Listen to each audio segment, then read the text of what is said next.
But we, of course, start with the hurricane, Willie. Yeah, this is a historically dangerous hurricane. The latest out of Florida this morning, Hurricane Milton once again now strengthening into a Category 5 storm. Expected to make landfall late tonight or early Thursday morning, with forecasters warning could be one of the most destructive hurricanes on record. Right now, preparations, evacuations underway as residents scramble to flee, triggering massive traffic jams and fuel shortages.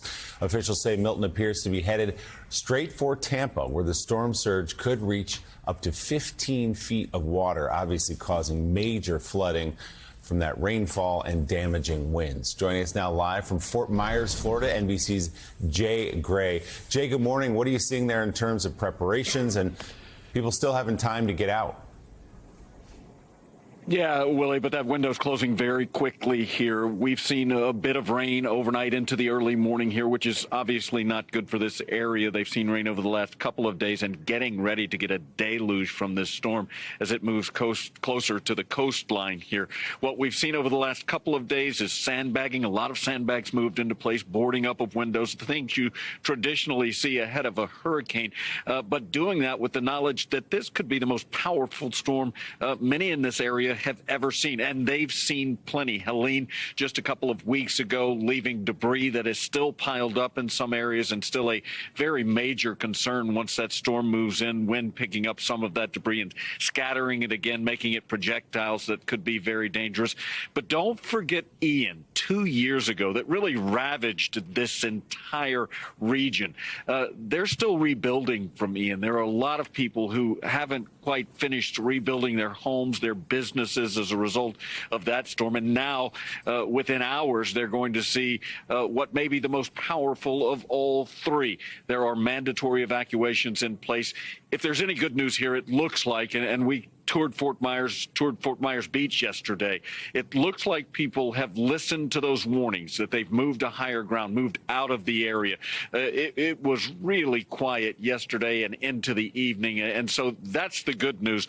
The tough part now, and I talked to somebody just last night, Willie, about all of this. They were sheltering, and they said, look, the tough part now is waiting, watching, and then seeing where the storm hits and what it may leave behind. And there's a lot of concern about that right now.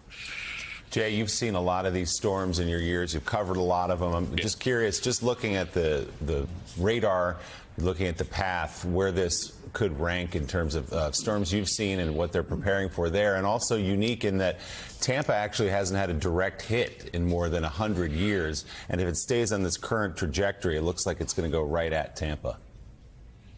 No, I think you're absolutely right. You know, Tampa has always managed somehow to be out of the way of these storms. It's closing in on Tampa right now. And really what concerns me in comparing it to other storms is just how quickly this thing ramped up. I mean, it gained 100 miles an hour in strength in less than 24 hours, and it continues to barrel, not only gaining intensity, but also it's getting a bigger footprint. The wind field is getting much larger, and so that's going to be an issue as well. It's very concerning to see how tightly wound this storm is. When you look at the eye of this storm, it's tiny. It almost looks really like a buzzsaw when you look at those graphics that you're talking about, when you look at the radar. And unfortunately, it looks like that's what this may be as it makes landfall.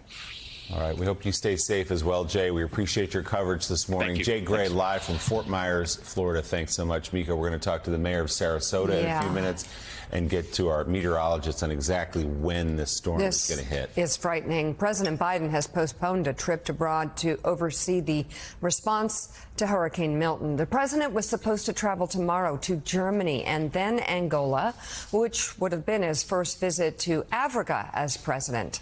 President Biden yesterday said he's been in contact with Governor Ron DeSantis. Last night I spoke again with the governor of Florida, DeSantis, and Tampa Mayor Castro, Castor, and I made it clear to them they should reach out, including to me directly, with everything else they may need as they see this storm hits. I gave them my personal number to contact me here in the White House. The governor of Florida has been cooperative. He said he's gotten all that he needs. I talked to him again yesterday, and I said, no, you're doing a great job. It's all being done well. We thank you for it. and I literally gave my personal phone number to call. So I don't know. There was a rough start in some places, but every governor from Florida to North Carolina has been fully cooperative and supportive and acknowledged what this team is doing. And they're doing an incredible job. But we got a lot more to do.